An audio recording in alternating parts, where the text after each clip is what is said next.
Do you know or even care where your meat comes from? Well, the Independent Cattlemen's Association of Texas believes you should.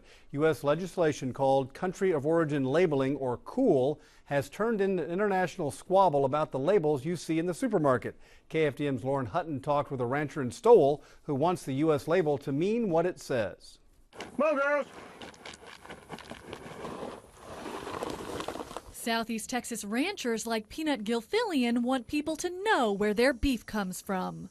We feel the housewife and the consumer in the United States has a right to know where their products come from, and we feel we produce a superior product, and we want everybody to know that that's USA beef.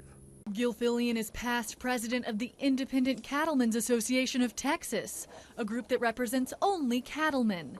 He says labeling where meat was born, raised, and slaughtered benefits U.S. ranchers. In the past, Mexican beef or Canadian beef could be brought into the United States, fed for a few days, and then go be slaughtered and processed in the United States. And it was represented as U.S. beef, and the consumer didn't know the difference. Industry representatives from Canada and Mexico, as well as the National Cattlemen's Beef Association and the National Pork Producers Council, oppose the COOL legislation. They argue that it discriminates against foreign beef and burdens meat markets and trade.